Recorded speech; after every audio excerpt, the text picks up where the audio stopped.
that anchors the intent of His Excellency the President is democratization of the economy. All of us have witnessed the dominance of those who are the capital owners in the management of the economy. The economy has been brought to the masses at the bottom of the pyramid through programs that promote the micro, small, and medium enterprises, decriminalizing business, and therefore giving everybody a chance to play in the economic growth of this country. I thought that if you access the better plan, you will be able to see those key principles that are elucidated in the President's opening remark in that plan. Entrenching the Constitution, implementation of the Constitution, democratization of the economy, and institutionalization of politics. In that plan, therefore, analysis found out that there are key issues that are of concern to the economy, and they became the priority areas that this government intends to deal with through the bottom-up economic transformation agenda. 1, lowering the cost of living. Number 2, ending unemployment. And that is where now the youth come in. Number 3, dealing with the foreign exchange imbalance. And that is where in agriculture I will be talking about reducing imports, increasing exports, and there is an aspect of labor migration to enable the diaspora remit more for the economic development of the country.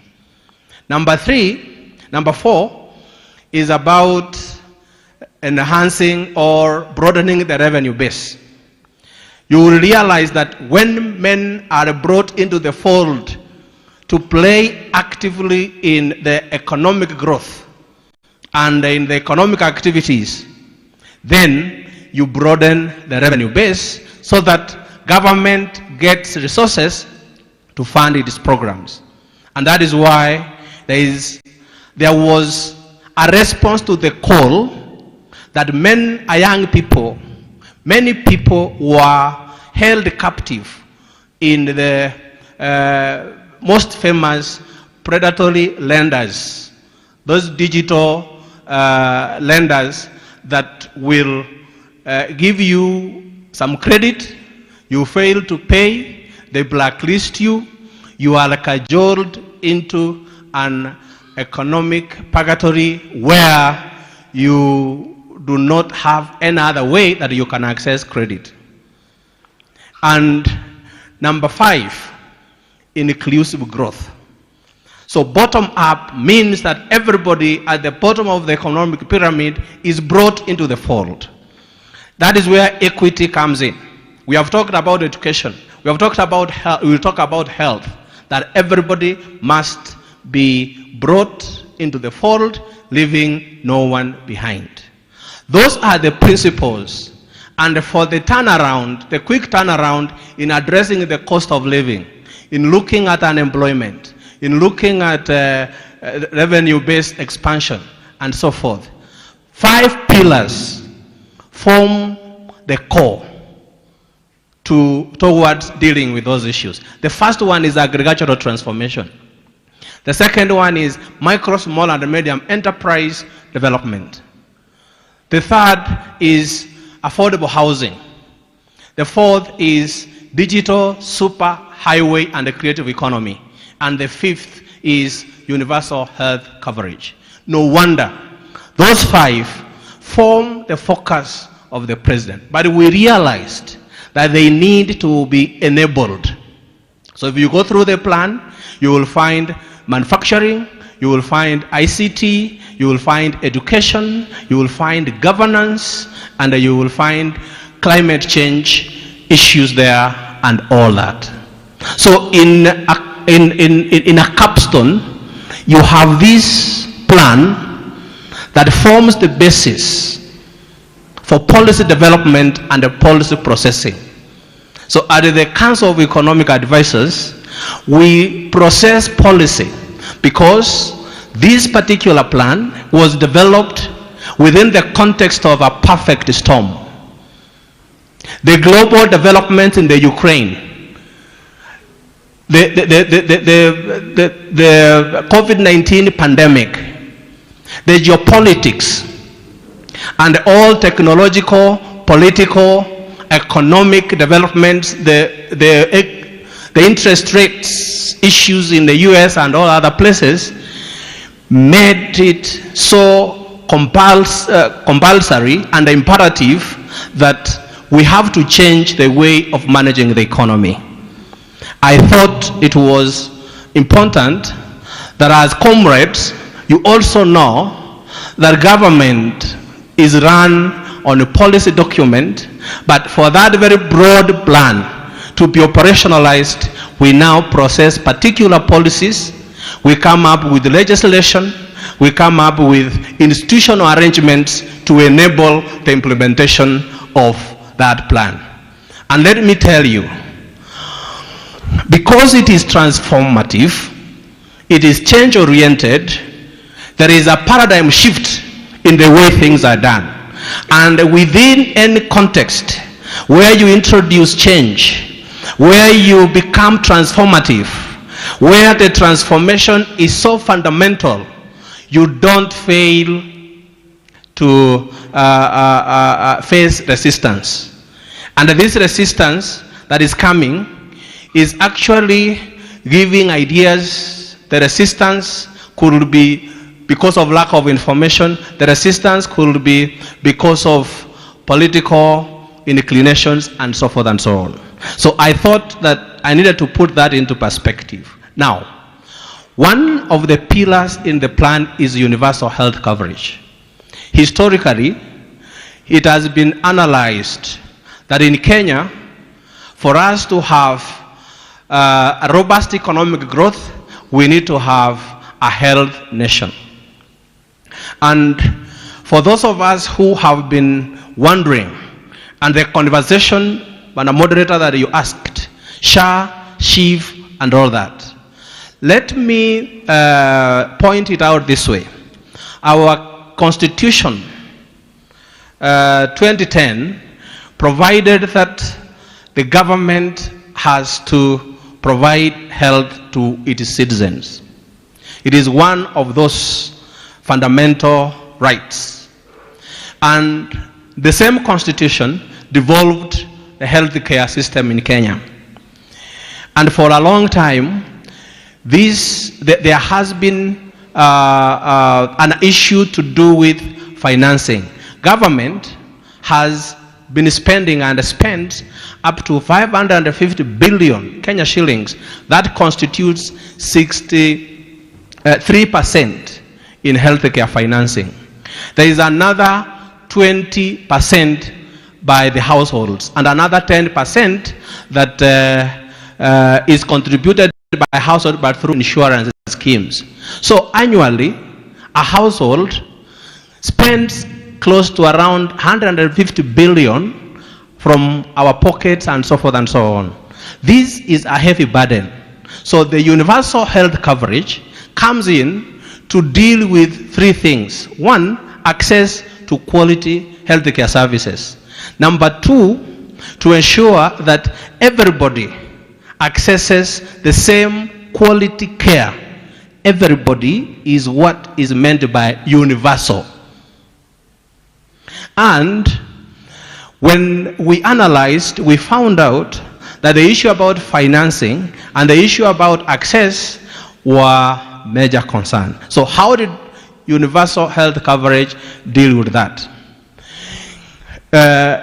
For those of you who listened to the president's speech yesterday, he highlighted three things: promotive, preventive, and the curative care. At the very beginning, the government intended to ensure that the quality care should start at the community. And at the very community level, government launched the community health promoters, 100,000 of them, kitted them, and then ensured that they go to the households, they take parameters, and they are able to actually treat some conditions that are preventable at household level.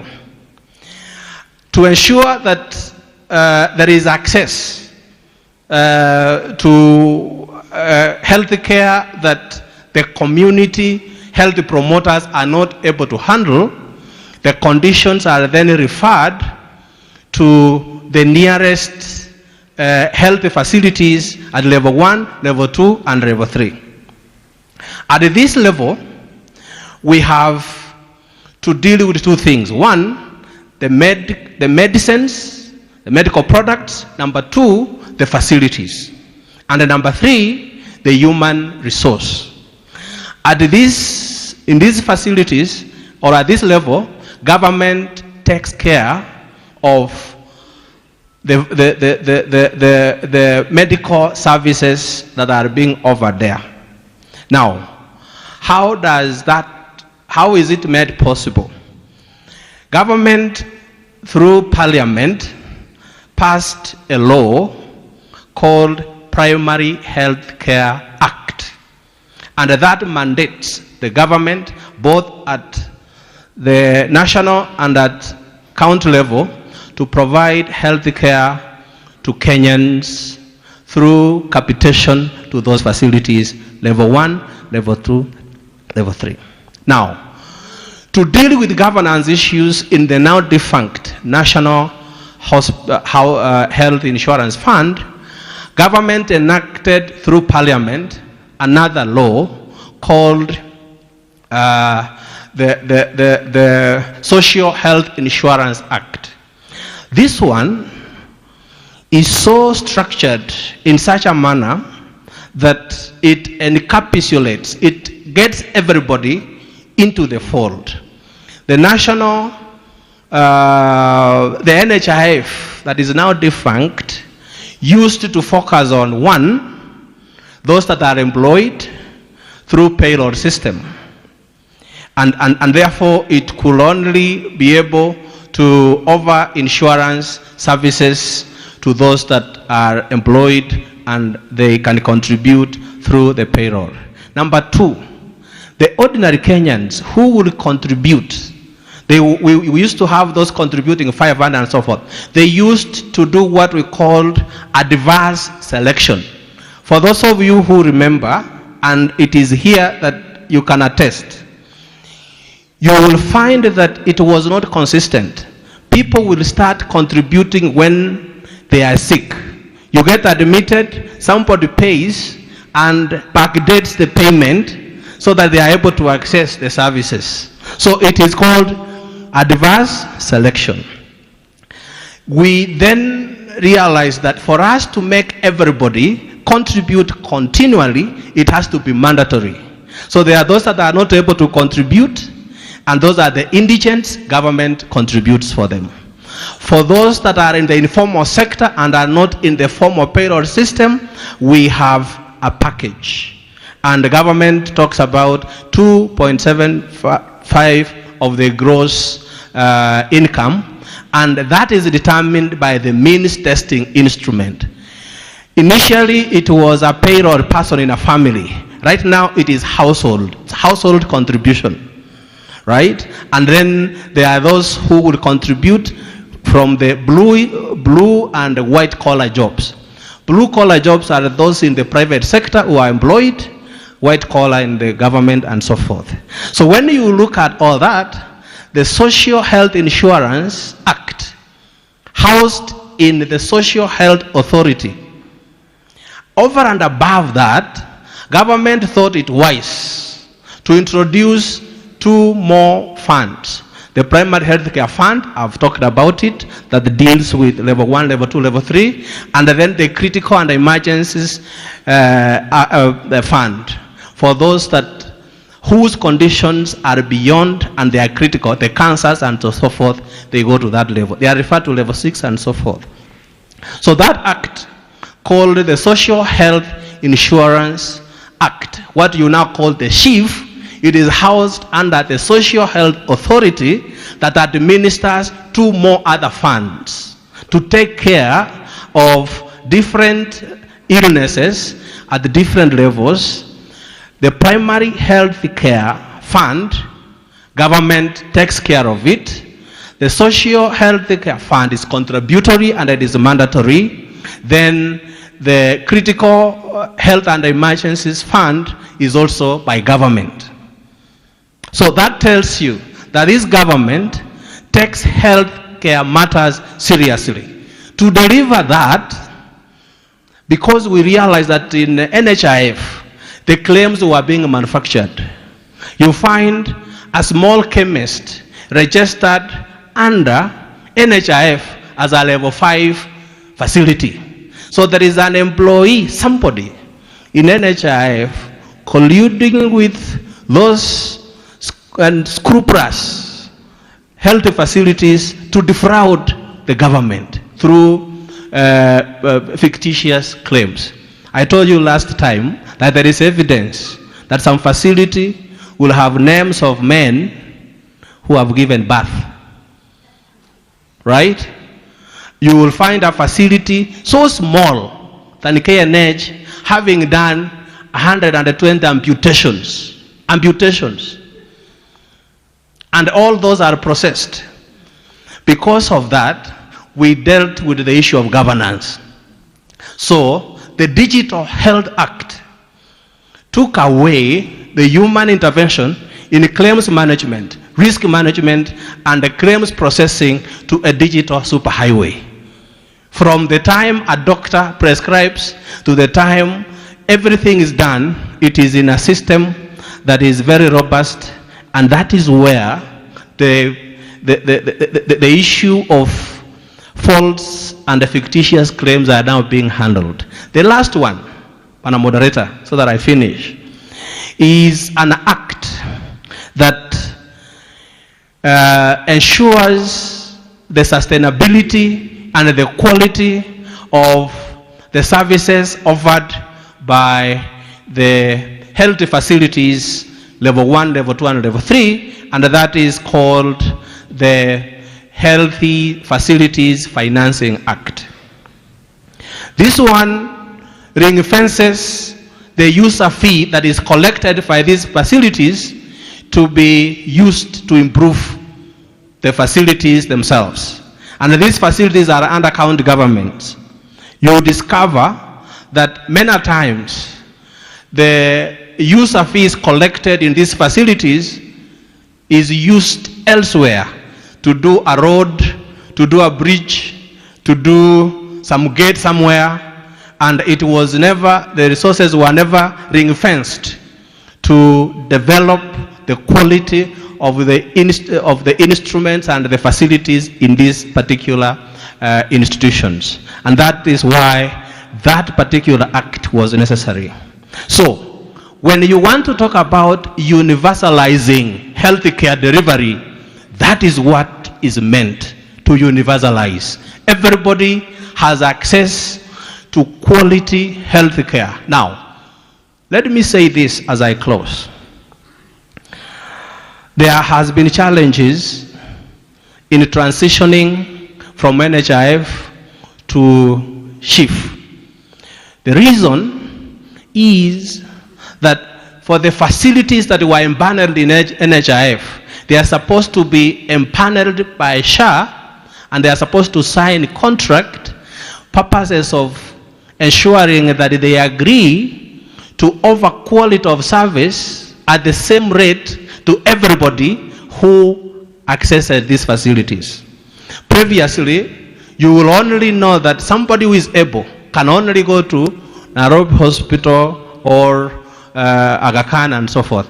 If you access Nairobi Hospital, if you access KNH, if you access MTRH, if you access Yamaj Health facility where I belong, the quality of treating the quality of healthcare in terms of the cost of treating malaria, for example, the treatment you are given should be a package that is the same for a senior government official, for a household at the very low level in society, and that is at the core of this universal health coverage.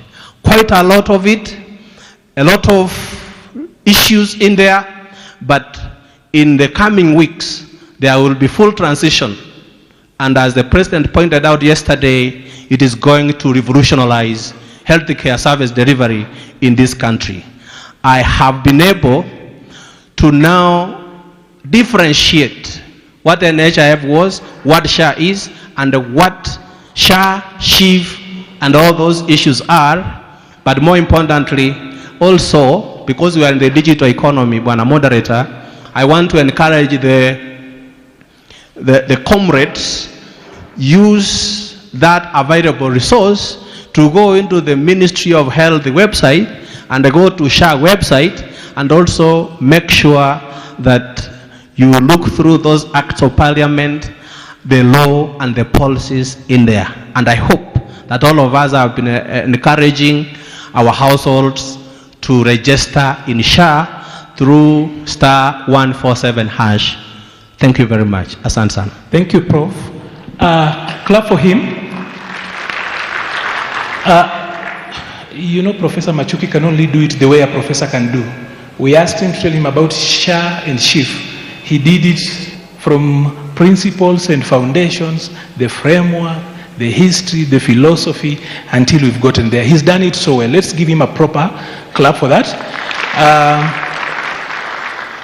Now, I had promised the Director Youth Fund to actually respond, but looking at how people feel like, I'll give her the first response once you ask questions, and I'll love you to actually pay attention to what I'm going to say. We will pick the first round of 9 questions. 3, 1, 2, 3, then here in the middle, 1, 2, 3, then here, 1, 2, 3. Now, listen. A question is a minute. You are 700. I cannot afford to give you more than that. For a comment, I can be fair enough and give you a minute and a half, a maximum of 2, if it's building or feeding in. If you want to talk about a complaint or any other thing, you write it on a paper and you give me. I'll complain on your behalf, so that then we enrich the conversation. Comrades, power. The whole essence of town halls is to have policy conversations. If you want to riot, there are places out there, the Constitution allows you to do it elsewhere, right? If you have got elsewhere, there are other things to be done. So, policy conversations should be had in a way that enriches, and it depends. So, allow me, for purposes of being fair and equitable, to only give 1 question per person, and I'll repeat 1. When I say that, and you show up with a paper written, I'll give you a chance, but I'll cut you midway. Just be fair to other people. However passionate you are, take 1 question. Siyo tumelewana? So that we move freely. So, Faith Noda, you will be the first person to respond after the first questions and take the first 2 minutes to talk about how to access Youth Fund. I'll grant you that. So, where are the ushers? Tuanzie nyuma, so that I get a question there, a question here, and a question here. Ushers? If you want to ask a question, you raise your hand. So we start here, your name, the institution, and the question or the comment.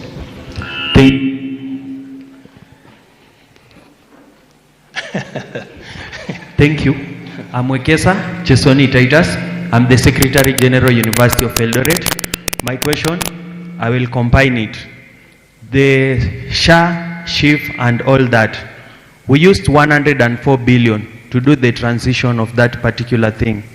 Why was it such a big amount not to be used in improving the NHIF? Then our SD no, here. No, Wait. Clap for him. I've just One question per person. I've shortened the Wewe ni kiongozi, question moja.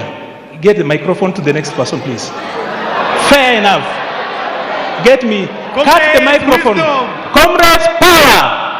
Comrades power. Nikipeana instructions tunasonga pamoja. Hello? Because all of you want to talk, right? Sindio? Okay. Okay. You've asked a question, you can repeat the same note too. To be fair, do not try and scandalize this. You are my younger brother, I asked one question and I'll stick to that. Comrades, wisdom. Comrades, wisdom. Comrades, wisdom. I was to talk about funding model, but It's let fine. me respect you. Get me the mic. The next person here, I want us to be fair to other people. Next question. Here, where are you? Get the mic. Get me.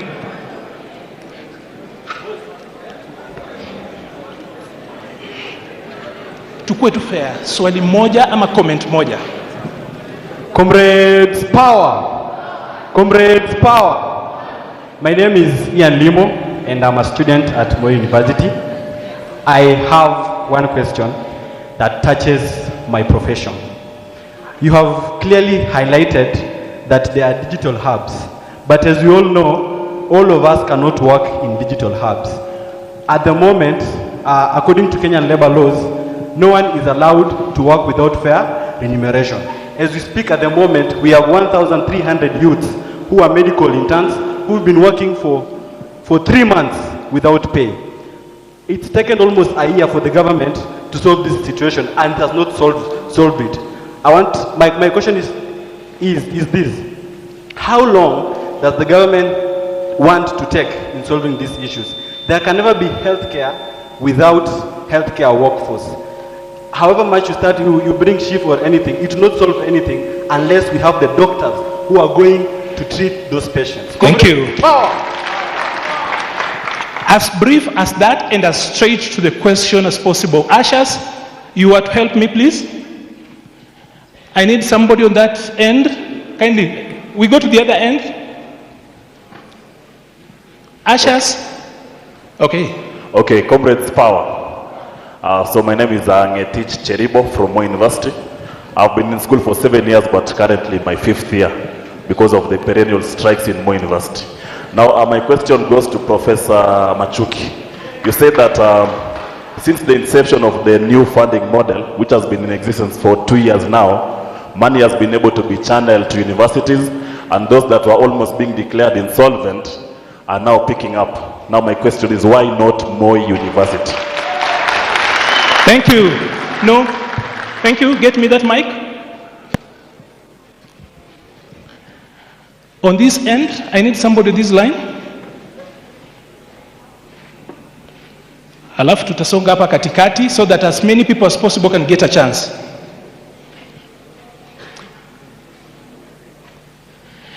Anybody speaking on this line? Who's that? Okay. End up mbele.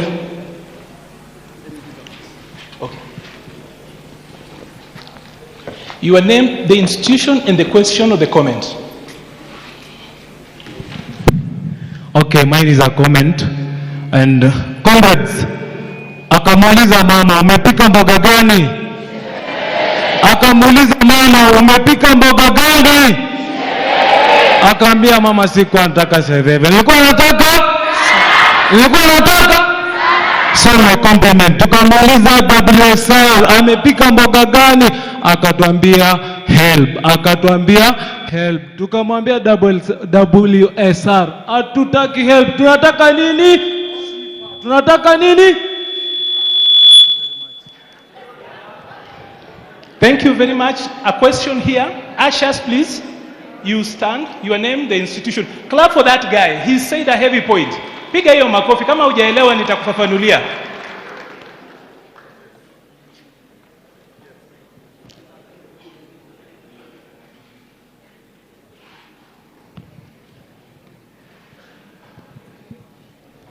Yes, my name is Enoch Oduor. I'm a student at Moi University. I'm currently taking medical laboratory sciences. I'm in my 5th year, but that course will be 4 years. On NFM, Prof, I have a question that, you know, percentage always increases on valuation of byproduct. That means that 3% of 100,000 is not 3% of 600,000. Our courses in medical field are very expensive. So when you say 3% and you multiply, it's very expensive. So the student taking Bachelor of Science in Medicine and Surgery, nursing, they will end up with loans that they might not finish as early as they are employed. So what about that on percentage multiplication on courses that are very expensive? Thank you. Thank you. That is a pigia makofi. Hiyo swali ni nzito. Allow to go back on the other side so that we get people on this end. Ashas, tafadhali mnisaidie Ashas.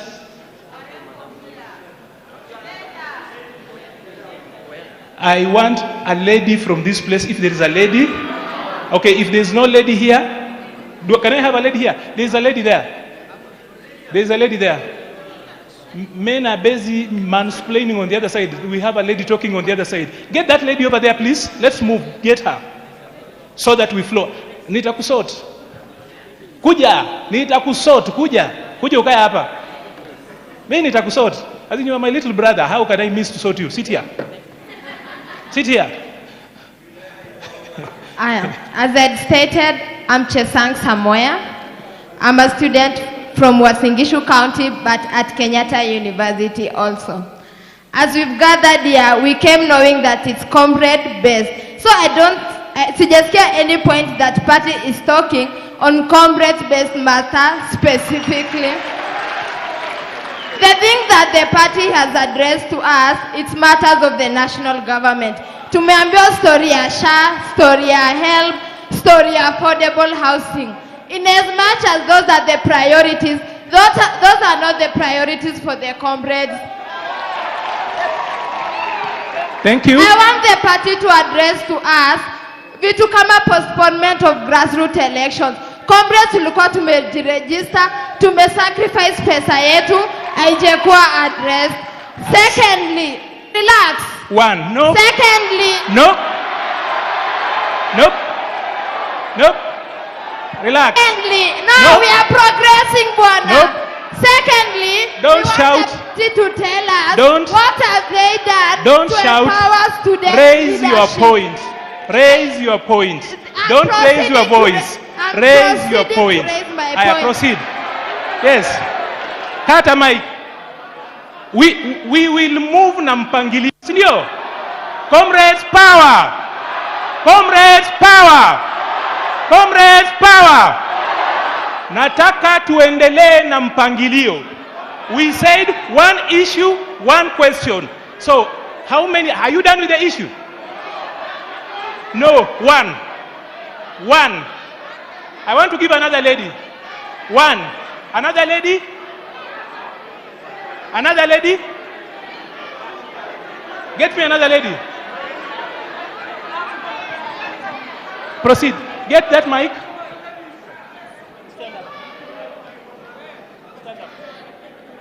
Comrades power. Ladies in the house, hello. Men in the house, hi. Sawa sawa, naona mambo inachemka, lakini wacha tuulize hizi issues.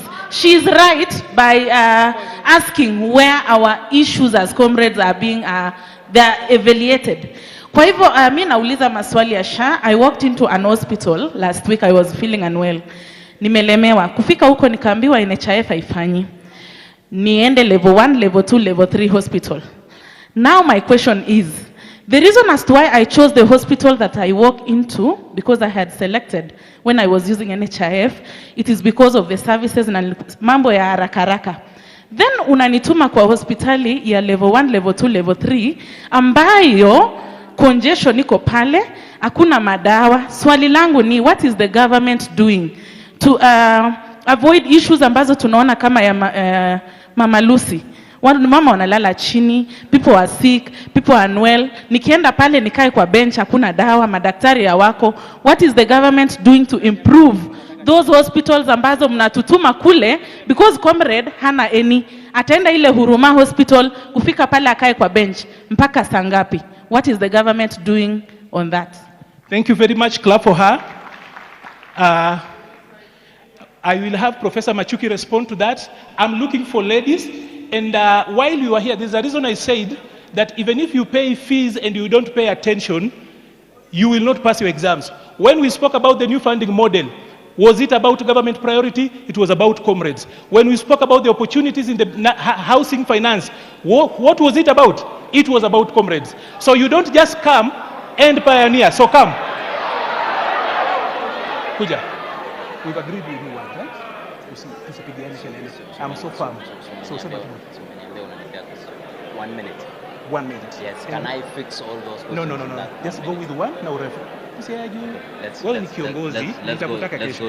no, two, one. Two. One. I got one for my One. Chuki. Run. One. Comrade power. So I have one question. One question. My question goes to, I concur with my sister. There's nothing that has been talking about Comrades. So my question is, employment, apart from the housing, affordable housing, and job from abroad, what does the government has for a fresh comrade studying education in Moi University? Do you expect that student to go to Mujengo? What does the government has for these people? Not Mujengo on affordable housing, not jobs abroad. We want to talk, what does the government do to give a pay slip to these people, not send me to Mujengo 450 and I'm studying for 1 million. Point number two, briefly, about funding model. You said the old funding model, the government saw that they could not afford to pay the 80%. My question is, where are they getting the money to give us loans in form of scholarships? If they could not fill the 80%, pesa inatoka wapi sai?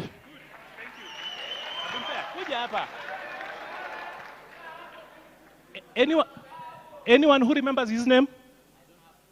Say Majina. My name is Seth Keegan, University of Eldoret student. Pigia makofi.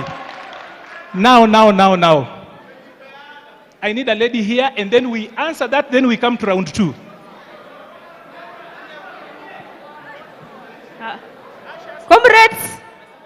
Comrades, I'm not a student.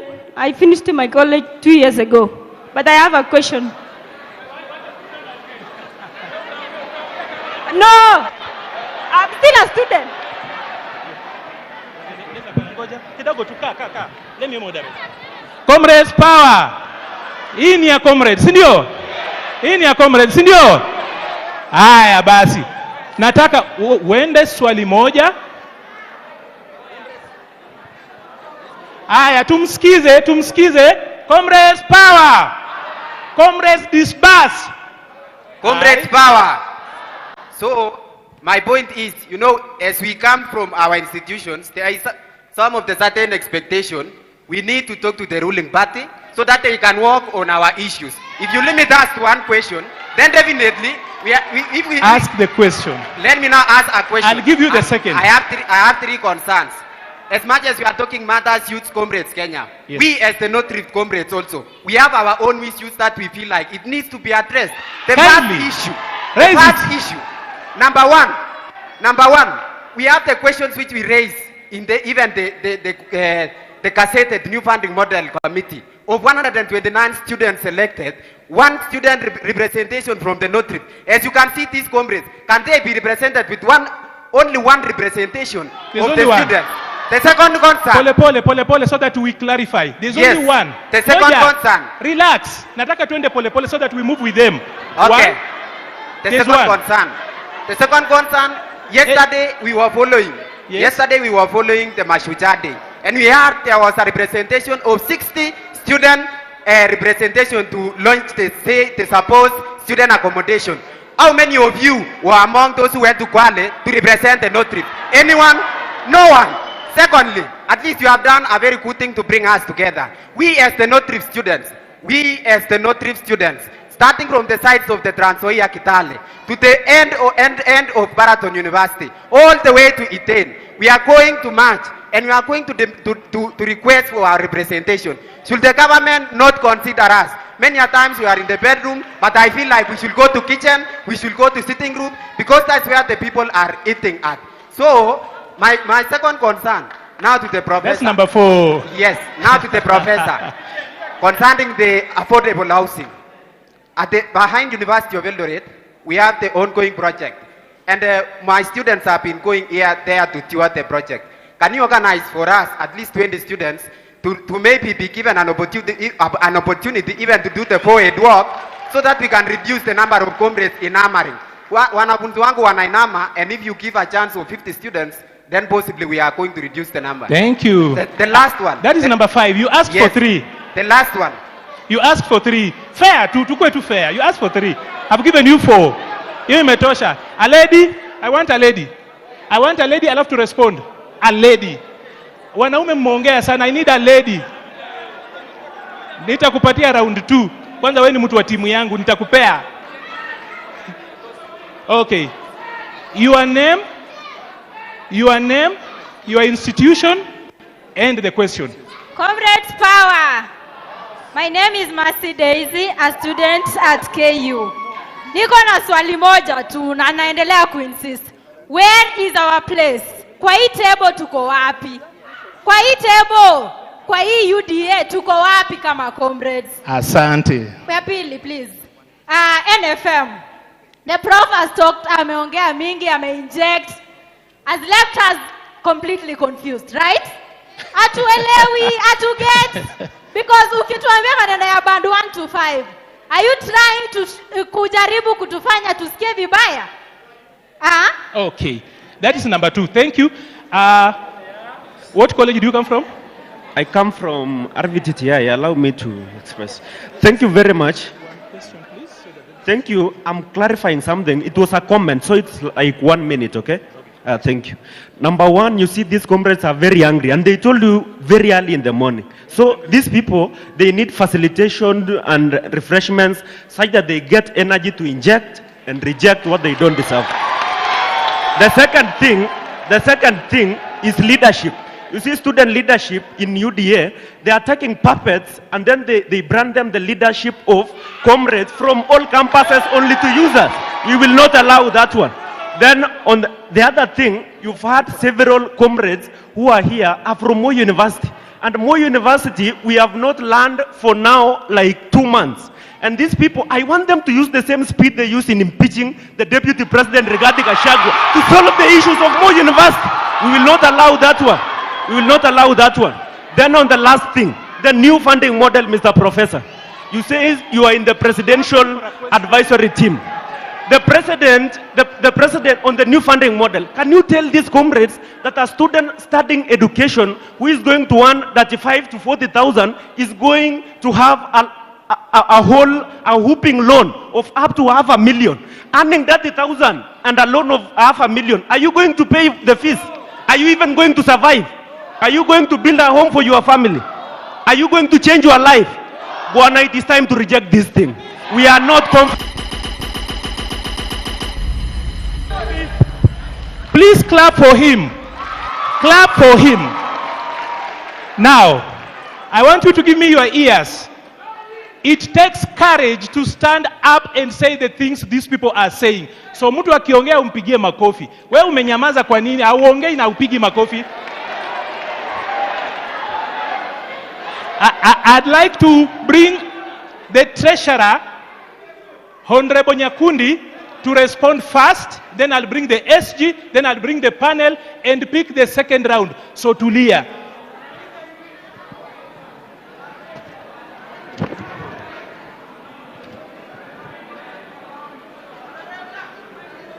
Comrades power.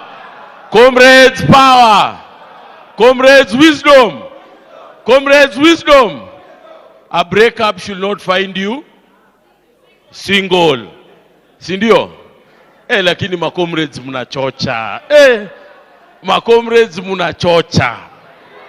Munachocha. But let me appreciate you, first of all, for the questions that you've asked. Some are very difficult questions. Some are easy questions, but I believe we are all here because we believe that as the UDA party, we should forge ahead as a team.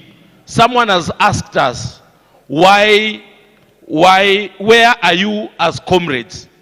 The reason we started this Comrades chapter is because we wanted to make sure that we involve the comrades from everywhere within this country. We've been in Nairobi, we've been in Kisumu, we've been in Nakuru, right now we are in Eldoret, we have been in Mombasa, and we are going the entire country to make sure that comrades are involved in leadership and in governance of the UDA party. And all these comrades that you're seeing here leading this team, these are university students from the entire country which are constituted in making sure that we lead the Comrades chapter the entire country. So, hawa wanaongoza hii kitu, hakuna mapuppet hapa. These are your colleagues and you're the ones who elected them in different universities. Number two, tulieni, wacheni pressure. Tulieni. Number two, we believe out of this Comrades chapter, this is where we got so many people into leadership from the university. A good example is our Secretary General, Hassan Omar, who is seated here today. He was a student leader at Moi University, and I am going to give him, he's going to talk the issue about Moi University and the issues that are going on there, and we will not allow Moi University to go down because this is one of the most prestigious universities in this country. So hii issue ya Moi University lazima tutaisolve, si ndio? Because we believe Moi University has brought up leaders. A good example is SG Hassan Omar. Our chair, Cecil Barire, was also a student leader. Akina Babu Owino were student leaders. So we believe out of this, many of you will be members of parliament. Many of you will be CEOs. Many of you will be governors. Many of you will be in the governance issues of this country and in the center of the governance of this country. That is the reason we are here today. Someone has asked about the grassroots elections. As you know, most of you had paid for the grassroots elections. But because of so many issues, the GNZ came up, so many other issues came up. We believe from, I think, January, we will go back to the elections that we had already planned, and your money will not go in vain. And I want to encourage each and every one of you, take part in these elections, be part of the party, because this party belongs to you and me. Let us make sure that we build this party. And out of these grassroots elections, tomorrow or the day after tomorrow, you are going to be the MCAs in your regions. You are going to be senators in your regions. You're going to be governors and members of parliament in your region. And I am telling you this today. Personally, I was elected at 33 years old. This party, so many people wanted to be given the ticket of UDA. But someone believed in me. Someone held my hand. Someone walked with me. I am the first person to be in the executive of the party as a first-time member of parliament, being a treasurer. What I'm telling you this today, believe in yourself, trust yourself, believe in yourself. The UDA party does not favor anyone. As long as you are there and you get everything right, the UDA party will hold your hand. Personally, Dr. William Samoei Ruto held my hand. I knew nobody. I had no godfather, but God the Father, through William Ruto, held my hand and made me the treasurer of the ruling party. So, what I want to tell you today, comrades, always trust and believe in yourself. There was one issue that I am very passionate about, but the people of NEA are not here today. The National Employment Authority are not here today. I'm very passionate about NEA, National Employment Authority, because the president has signed so many bilateral labor agreements, jobs that are abroad. I know not all of us can get jobs within the country, but any opportunity that comes up, especially in the National Employment Authority, it is a good chance for us as young people to also look for those opportunities and go abroad. But I know there has been an issue, especially here in Rift Valley, especially on the first choice and the Finland issue, which I think National Employment Authority was supposed to be here so that we address that issue, because so many young people have lost money out of institutions or agencies that take their money, eat their money, and these young people don't get an opportunity to go outside there and study. And personally, I'm very passionate about NEA, and I really wanted them to be here, but Professor Machuki is here. Kindly, I request you to address the issue of NEA and how the young people who spent their money, who their parents sold their properties, sold their cows, sold their land so that they can take students abroad, but someone somewhere took their money and they are here not very favorable on that issue. So I believe that we should work together, and as a party, we will make sure that we mentor the young people of this country, because they are the leaders of today. Asanteni sana, na kutoka hapa tuna transact. Comrades, transact. Treasurer hawezi kwa hapa na SG kwa hapa alafu mkose transaction. God bless you. Mungu awa bless jamaa. Asante sana. Comrades power. Comrades power. Many years back, kutoka Mombasa, I traveled by bus to come to Eldoret to join Moi University way back in 1995. I did not know then that Moi University and the great city of Eldoret was going to be the beginning of my political career in this country. It is for that reason today that we have decided, in the same vein and in the same breath, that once upon a time, when a platform was created for us to engage government, it is today for that reason, myself, my brother Aaron Cheriot, my sister Cecily Mbarire, who together we lead the UDA party, who are all students leaders, decided that we must engage the comrades directly. I am grateful for one thing today before the Almighty God, that in you, the conversation in this country must shift.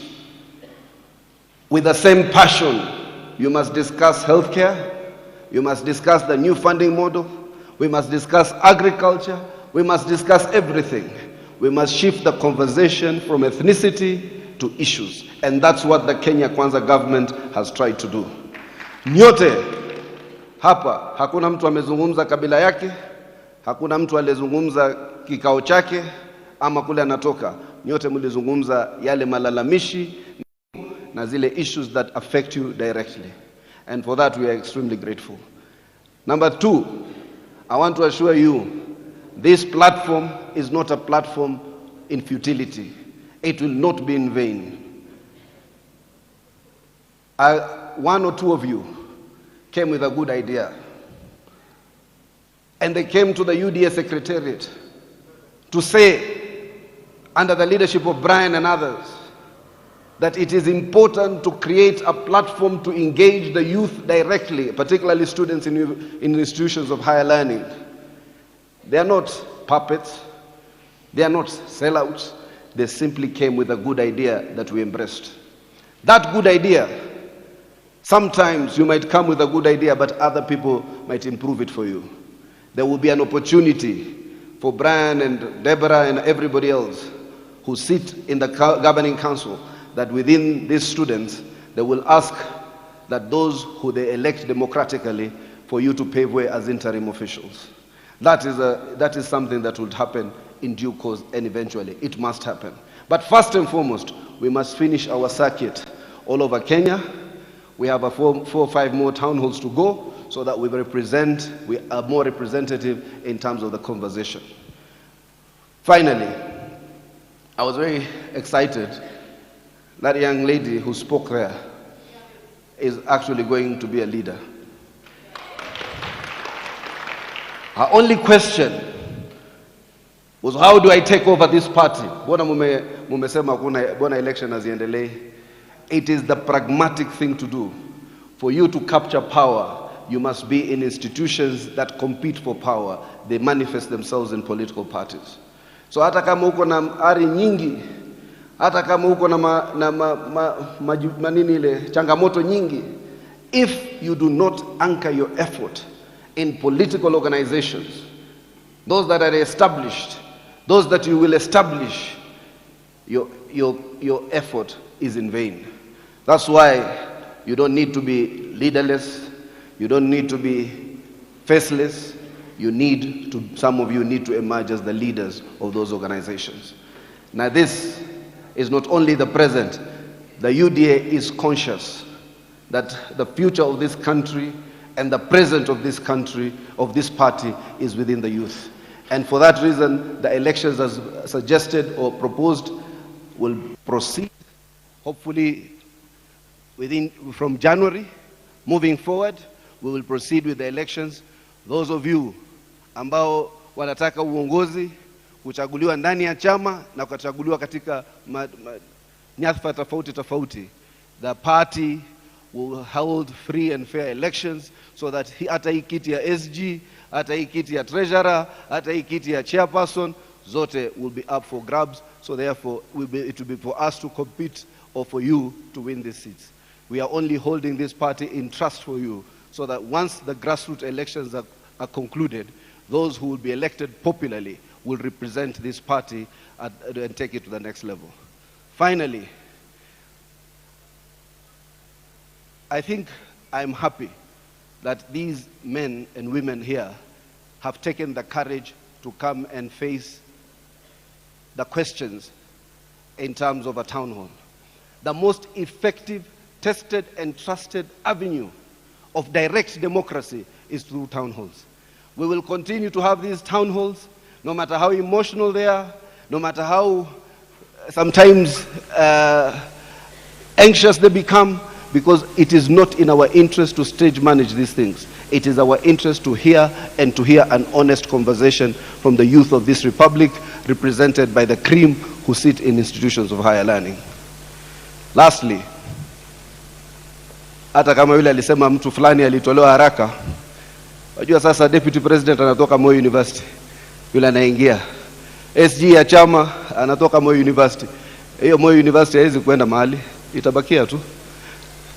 Because I will not have a degree in my office that has no institution. Simi nimeweka hapo degree na ile foundation of knowledge. My life was largely in Keses and Cheptiret. I believe the university, and Professor Bachuki will explain that, the whole idea was to ensure that universities are made sustainable. Mimi nilikuwa at the same time at the university, Moi University, na Professor Machuki. Professor Machuki was studying economics, I was studying law. He made the right decisions, I didn't. In a light touch. Professor remembers very well, at that time, Professor used to get 40,000 in student loan through the Higher Education Loans Board. I used to get 18,000. Sijui kwa nini walinipa 18,000, lakini mimi pia nilijihisi ni maskini. Lakini it is because of the information we provided. Niliandika iko kanyumba kadogo, babangu ali-inherit. So ikanipeleka credit yangu ikawa juu. Nikaandika niko na kitu nyingine kidogo, ni watu mama ako naye, ikapeleka credit yangu juu. Labda Professor Machuki aliandika hakuna nyumba, hakuna kazi, hakuna chochote. Ikasema yeye hapa yote, mimi nikanyimwa nusu. So we need to have a way that we engage to ensure that this system is foolproof. Hata katika ulimwengu, Professor husema kila siku, there are haves and have-nots. Kuna wale ni matajiri. Wale matajiri hawawezi kupatiwa ufadhili wa serikali na kuasi maskini apate elimu. We must be a just and equitable society. A just and equitable society means we must have social justice to make those who are worse off better off before those who are better off become well off. And that's what we must do. We must put money to ensure that we bridge the deficit in healthcare, we bridge the deficit in education, we bridge the deficit in housing, so that those who are less fortunate are made to have a dignified life and to be given a fighting chance. And the only equalizer in society. The reason I was in Senate with the son of the former President Daniel Moi was not because of anything else. Outside God, it was because of education. Education is an enabler, education is an equalizer. So we want to ensure kila kijana anapatiwa fursa ya kusoma, so that we are not creating a cadre of lords because they can afford education and creating those of the lower classes because they can't afford education. Na hii serikali yetu campaigned on a platform of giving hope to the hopeless, of giving opportunity to those who are not in the economic prism, a platform of inclusion called the Hustler Agenda. That is the bottom-up economic transformation agenda, which is an inclusive agenda to ensure that there's education opportunities for all Kenyans, the rich and the poor. Kwa hivyo, tafadhalini, tukija kwa hizi town hall, we have come to engage constructively because we are honest, we want honesty, and we have come here today to hear you. Na kijana ndugu yangu hapo, tumekusikia. Kijana pale, tumekusikia. We take notes. Na wale yule mwanadada, tumekusikia. Wanaotaka uchaguzi. Na wale waliosema hakuna student agenda. There is a lot. We have said the new funding model has been the most pressing issue within the students, and that's why Professor Madhuki spoke to it. The housing agenda, to bridge the housing deficit or the accommodation deficit in the universities, has been another. And as we progress, we will come to know more and more of what are the things that we devil, or the things that are of a great concern to you. And finally, the instructions I have from His Excellency the President is to ensure